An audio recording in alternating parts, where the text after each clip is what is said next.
गेलेलाही आम्हा जन्म मरण नाही. एका शेतकऱ्याने ठरवलं या वेळेला म्हणले 2 टन हरभऱ्याचं पीक घेणार. किती टन? 2 टन हरभऱ्याचं पीक घेणार म्हणते. वाशिमच्या बाजारात गेला.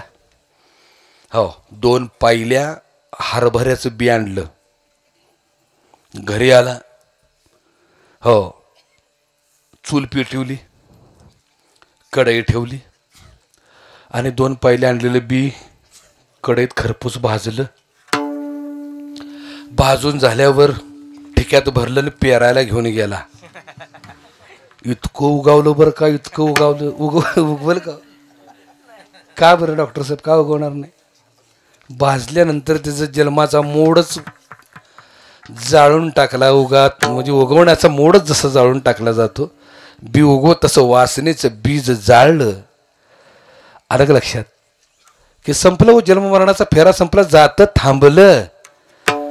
जातचे फिरतंय ते सासूमुळे फिरतंय ना. मग जात जर थांबवायचं असेल तर एक काम करा, घरी जावा ना सासूला जाळा. कुठल्या सासूला? खऱ्या सासूला जाळाल होईल घोटाळा. वासना नावाची सासू, अशी ही वासना. भगवंता विठ्ठला पांडुरंगा छळ मांडला रे बाबा, काय करू? एक दृष्टांत देतो. 4 तरुण होते. ते नोकरीच्या शोधायला लागले होते. आता या कलियुगात कुठली नोकरी लागते सहज? ते बिचारे वन फिरत होते नोकरीसाठी. एकानं पत्ता सांगितलं. कशाला म्हणले बोंबला थिंडताय, जावा म्हणले तिकडं. हा त्या आळीला म्हणले जुनाट म्हातारी आहे ती नोकरी देती. शब्द लक्षात ठेवा. जुनाट म्हातारी आहे ती नोकरी देते, जावा. ही 4 जण आशेने गेली. म्हाताऱ्याला भेटली. म्हातारी इतकी देखणी होती, काय नट्टापट्टा शृंगार केला होता तिनं. जरी वय झालं असलं तर ते चेहऱ्यावरचं तेज मात्र 16 वर्षाच्या पोरीला फिकी पाडील इतकं तेज होतं. ऐकून घ्या, शब्द लक्षात ठेवा. इतकी ती देखडी म्हातारी. ते 4 जण तिकडे गेले. म्हणले आजीबाई आम्हाला नोकरी देता का? म्हातारी म्हणली दिली नोकरी. हो काय म्हणताय? मग दिली नोकरी. 4 खुश.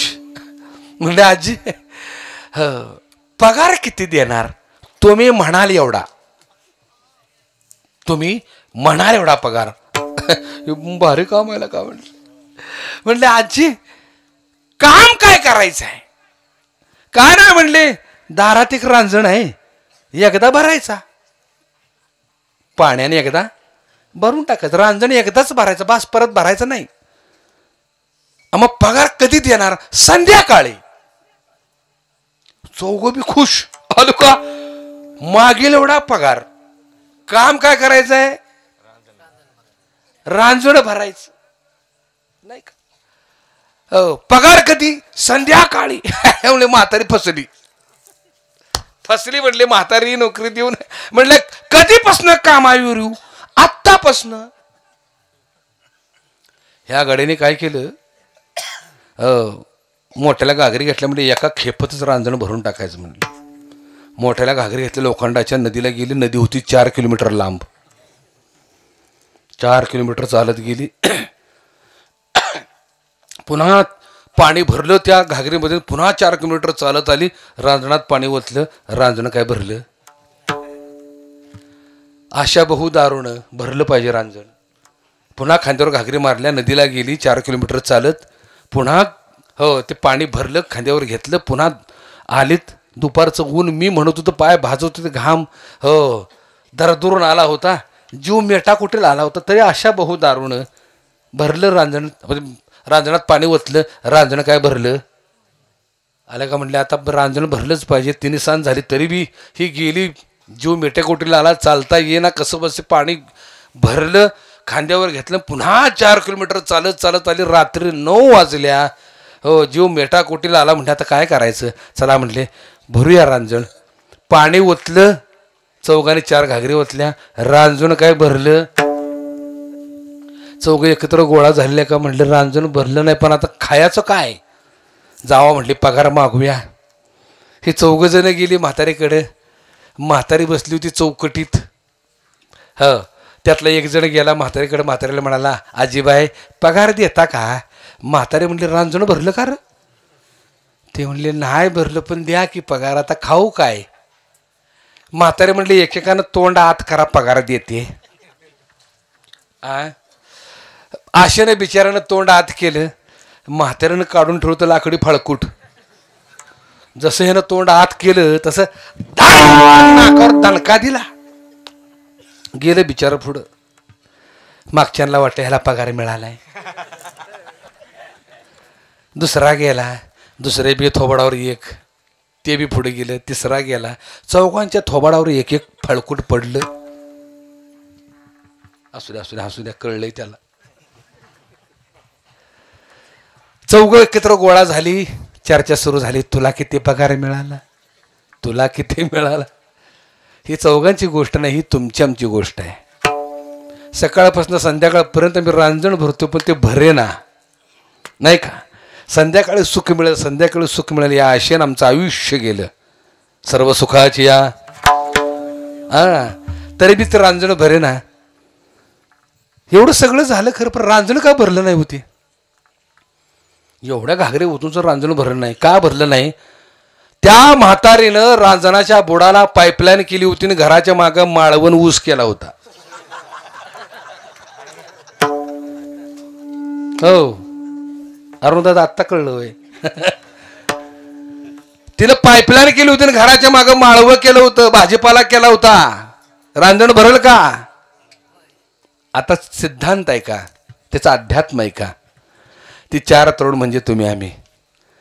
ते जुनाट म्हातारी म्हणजे माया. जुनाट हा शब्द लक्षात ठेवा. जुनाट म्हणजे किती जुनी आहे ती. किती जुनी आहे.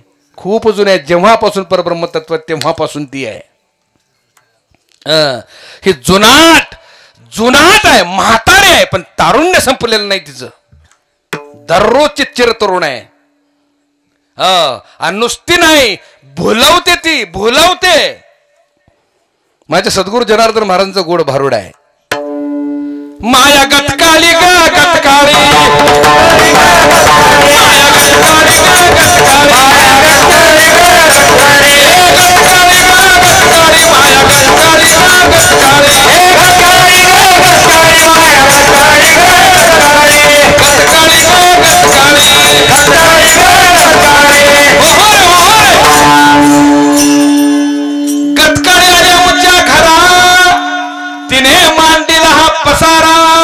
भुलविले ब्रह्मादि हरिहरा. या गतकाळीने आधी नव्हती बळे आली. घरी येऊन मालकीन झाली. तिने शुद्ध कुळे विटाळली. या गतकाळीने माया गतकाळी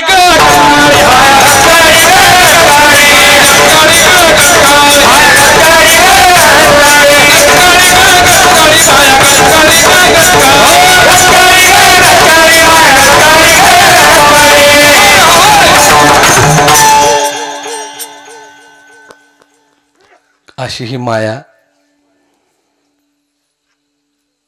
रांजण कशाच होतं ते वासनेच.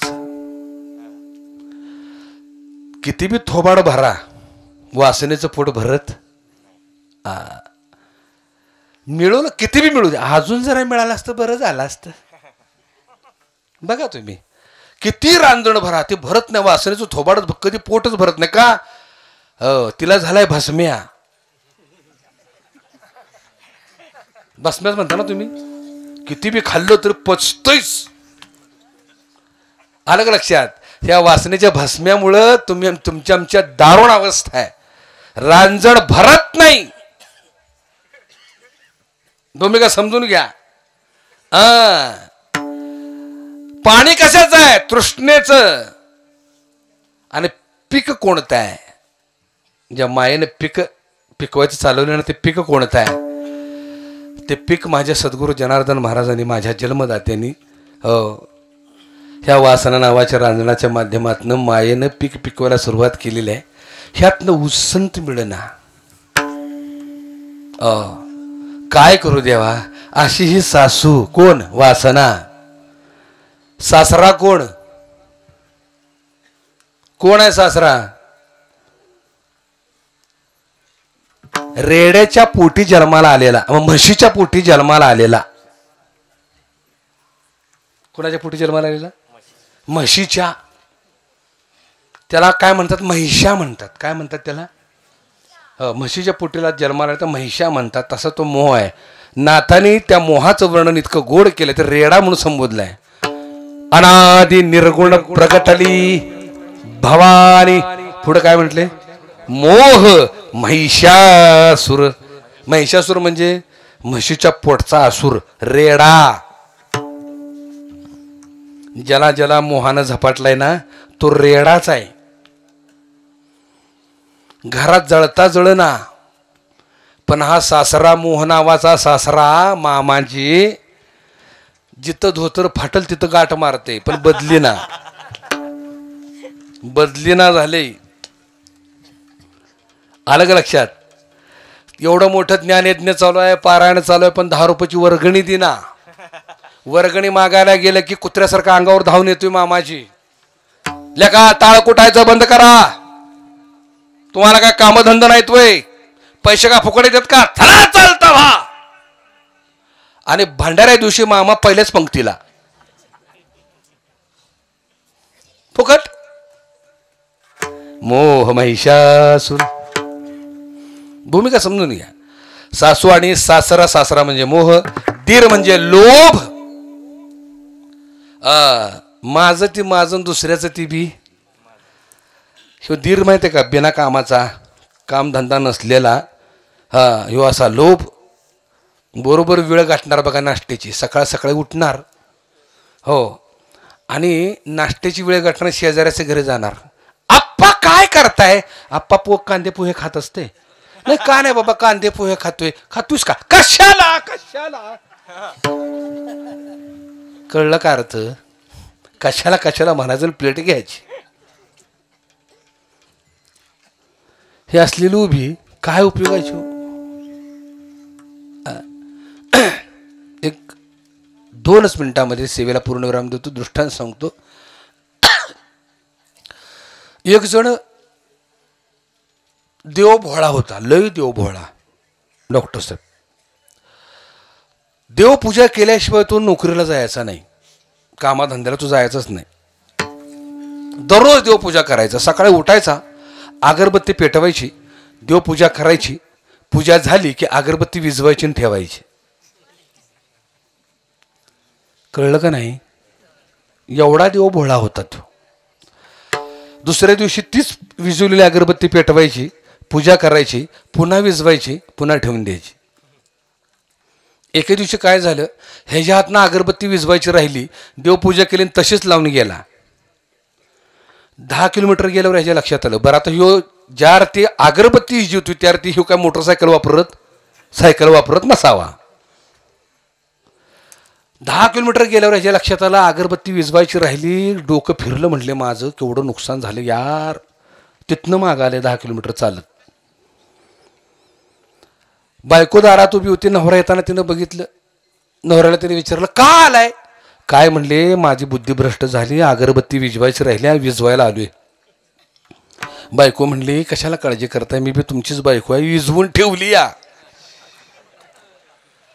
पण बायको परत म्हटले तुम्हाला अक्कल आहे का? तू म्हटला काय झालं? एवढ्या लांब परत आलाय, तुमच्या चपल्या झिजल्या नसतील? तो म्हटला कशाला काळजी करते सगळं, पायात नाहीत पिशवीत घालून आलोय. हे कोण आहे? लोभ. प्रियकरण प्रियसीचं जोडपं होतं. एवढा त्याग बरं का, एवढा त्याग एकमेकाबद्दल. ह्यो गडी चांद तारे तोड लावू, म्हणजे ह्याच्या बापानंच निर्माण केलं हे. इतकं प्रेम मेरे नस नस में तो बन के लहू समाई है. इतकं प्रेम एकमेकावर. तो राहत होता वर आणि ही राहत होती खाली. एकाच बिल्डिंग मध्ये तो कुठं राहत होता वर आणि ही राहत होती खाली. ए अरे काय हा लोड शेडिंग असल्यामुळं ह्याने दोघांनी ठरवलं, म्हणले एक काम करूया, म्हणले आपण आज संध्याकाळी लाईट गेली की दोघांनी बाहेर भेटायचं. पण दोघांच्या चर्चा चालली, म्हणलं बाहेर कसं याच, कुठल्या वेळेत याच. तो म्हणला काळजी करू नकोस, मी वरनं 50 पैशाचं नाणं टाकतो, खळ वाजलं की तू बाहेर यायचं, मी बी बाहेर येतो. ठरलं. ह्यानं काय केलं, बरोबर लाईट गेली, वरच्या मजल्यावरनं 50 पैशाचं नाणं खालच्या मजल्यावर टाकलं, खळ आवाज आला. तसं येऊ बाहेर गेला अंगणात. आत्ता येईल मग येईल, आत्ता येईल मग येईल, ही आलीच नाही बाहेर. ह्यो वैतागला, रात गेली पण बाहेर आली नाही. झालं म्हणते जाऊ दे, नाही आली. गेला घरी झोपला, सकाळी उठला. कॉलेजमध्ये दोघं एकमेकाला भेटले. ह्यो म्हणला तुला काय अक्कल आहे का, हा नाणं टाकलं होतं का आले नाहीच बाहेर. ते म्हणले होते आवाज आला रे, पण नाणं हुडकण्यातच अख्खी रात गेली.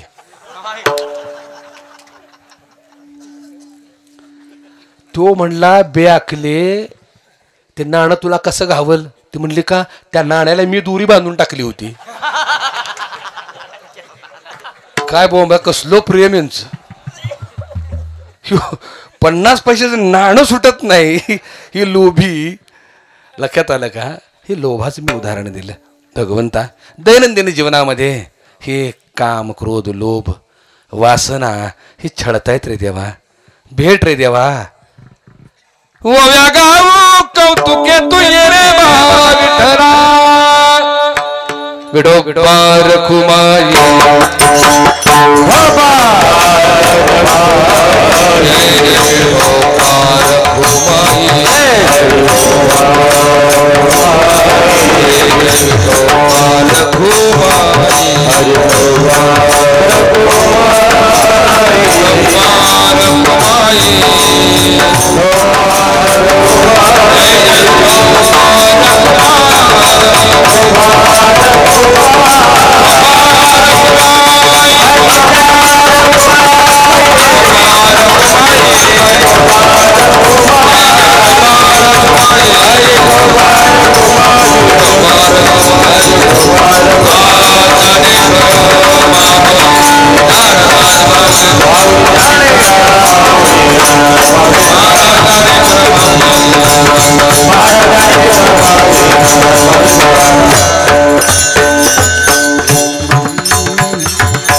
किंबहुना तुमचे केले धर्म कीर्तन सिद्धीस नेले, येथ माझी उरले पायिकपण.